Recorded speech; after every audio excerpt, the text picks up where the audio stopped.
मतलब हर परिस्थितियों में अपने आप को एडजस्ट करने वाले होते हैं।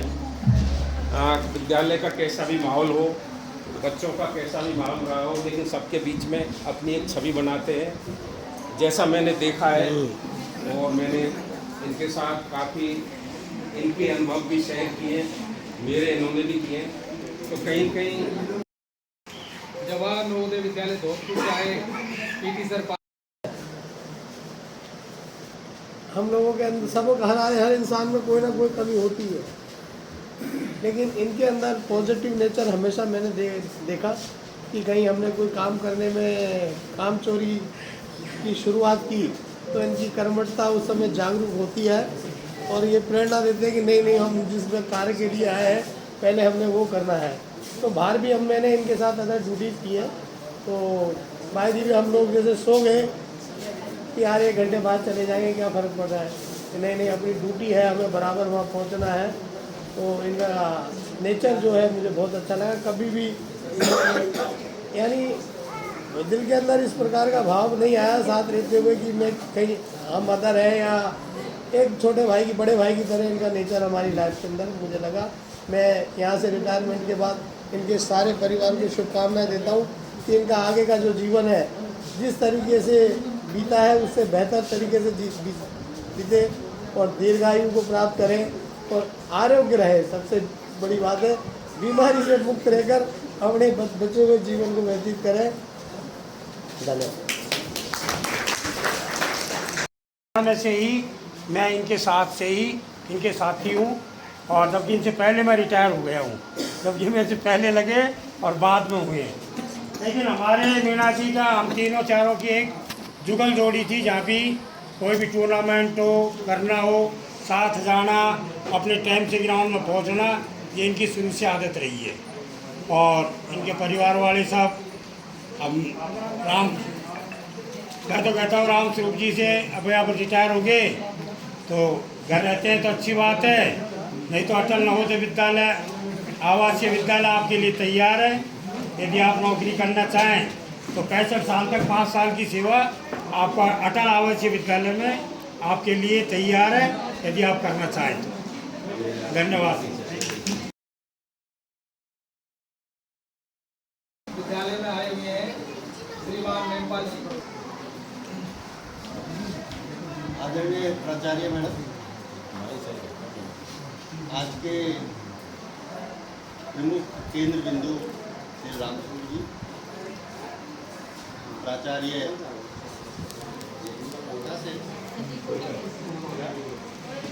नाम का छोटा जी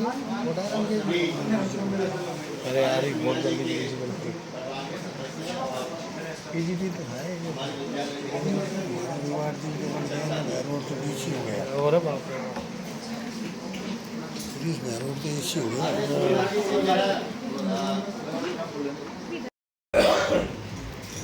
प्राचार्य कोटा श्री रामकृष्ण मीना जी, वाइस प्रिंसिपल बल्ला जी, और विभिन्न विद्यालयों से आए हुए सभी पीटीज और राम सूर मीना जी के परिवार से और मेरे सभी विद्वान साथी, आप सभी का हार्दिक अभिनंदन, स्वागत है और बहुत बहुत धन्यवाद है कि आप लोग यहाँ पर इस मौके पर अपना अमूल्य समय निकाल कर इस प्रोग्राम में उपस्थित हुए।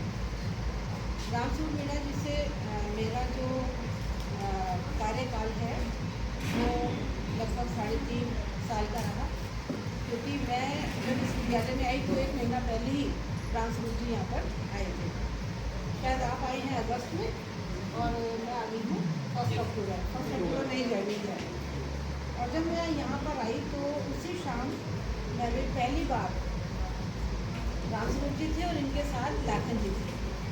इन लोगों ने मेरे को स्कूल पे विज़िट कराई और विज़िट करते हुए मुझे पहले ही दिन जो सबसे अटपटी लगने वाली चीज़ थी वो दिखाई दी कि यहाँ जूनियर और सीनियर हाउस कंबाइंड थे। अब ये समझ में नहीं आ रहा है कि जो बीच का क्वार्टर है वो जूनियर वाले को दिया जाएगा, सीनियर वाले को दिया जाएगा। और ऐसी स्थिति में बड़ा चैलेंजिंग तो मेरे लिए बड़ा हैरान करने वाला भी था कि इतने साल पुराना ये स्कूल है, क्या किसी का भी ध्यान नहीं गया कि ये कितनी बड़ी समस्या बन सकता है भविष्य में, बनी भी होगी अभी तक। इतने पैनल आगे किसी का ध्यान ही नहीं गया, मुझे बहुत चैलेंजिंग लगा और मुझे लगा कि मैं इस सुधार पाऊंगी, समस्याएं दिख रही थी। बड़ा अजीब सा इसके स्कूल की जो शक्ल थी वो भी बड़ी अजीब सी थी। अंदर आई तो बड़ा वीरान और बड़ी बड़ी घास पड़ी है और कचरे के ढेर लगे हुए हैं। मुझे बहुत अजीब सा लगा कि ये तो बड़ा चैलेंजिंग स्कूल है, गलत स्कूल है आगे लगता है। फिर मैंने सबसे पहला काम जो किया वो था कि पूरे लेबर लगा के पहले तो हमने घास हटवाई नीचे। उसके बाद ये जितना भी कचरा था, कचरे के ट्रॉलियाँ मंगाकर और उस कचरे को बाहर लगाया। फिर उसके बाद धीरे धीरे लगा कि स्कूल को एक शेप देना है। प्रिंसिपल ऑफिस भी बड़ा जितनी स्थिति में था कुछ भी नहीं था, वहाँ पर लेकर वगैरह मंगा के उसको पहले को लगे कि ये कोई अच्छा चैम्बर है। अब मेरे लिए सबसे बड़ा चैलेंज था जूनियर और सीनियर हाउस अलग अलग करना। उसमें भी हम लोगों ने आपस में लगवाए क्योंकि पैर तो उसी के अंदर दब जाते थे। कोई अगर ट्रॉली भी आ रही है तो वो भी इतनी रेतीली मिट्टी कि उसके अंदर ट्रॉली भी फंस जाती थी, उसको निकालना मुश्किल रहता था। फिर अचानक कहाँ से मंगाया जाए तो पीछे वाली जगह से हमने, क्योंकि उस वक्त मेरे आते ही तीसरे चौथे महीने तो यहाँ पे बाउंड्री वॉल शुरू हो गई थी। आते ही मैंने सबसे पहला प्रयास किया था बाउंड्री वॉल। मेरा तब दिमाग खराब हुआ जब मैं देखती थी सुबह सुबह मैं जब ग्राउंड पे आ रही हूँ पीटी देखने के लिए, तो कहीं तो ऊँट बैठा हुआ है, कहीं भेड़ बकरियाँ चल रही हैं, कहीं खूब सारी गायें आ गई हैं, कहीं बहुत सारी भैंसें आ गई हैं। बहुत मूड खराब होता था। और सुबह सुबह तब ज़्यादा दिमाग खराब हुआ जब सर्दियों में आग तापते हुए मुझे गाँव वाले दिखे। मैंने कहा इतना सस्ता शेप है स्कूल में, मतलब बच्चे हमें पता ही नहीं चले बच्चे यहाँ से कब पार हो जाए। होते थे एक पैर उधर रखो, किसी बाउंड्री थी, एक पैर उधर रखो तो गाँव में पहुँच जाते। अब सबसे पहला जो मैंने प्रयास किया वो था बाउंड्री वॉल।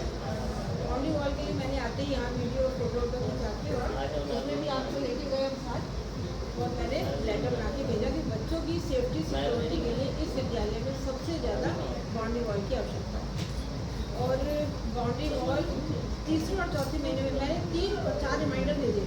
हर महीने की फर्स्ट वीक में मेरा ये नियम था कि जैसे ही 5 तारीख तक मैंने कह रखा था ऑफिस को कि एक रिमाइंडर भेजना ही भेजना है।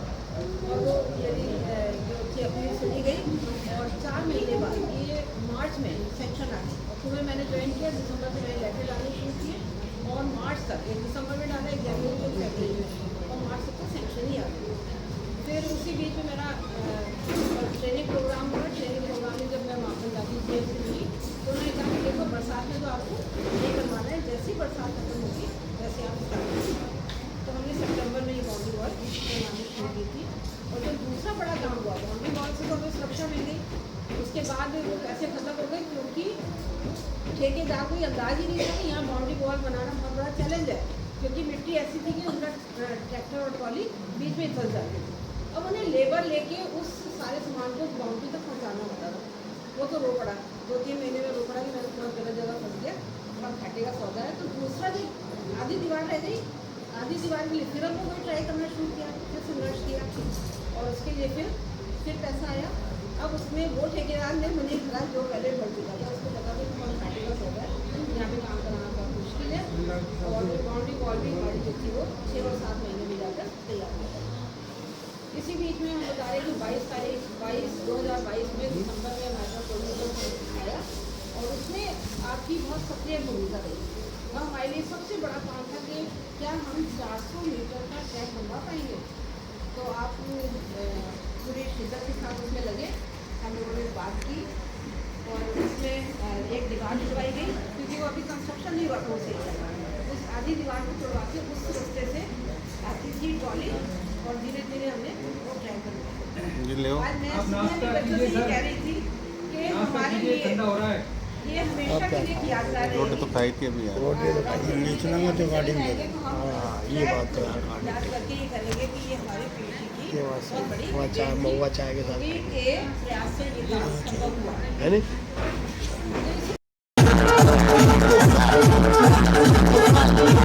तो इसी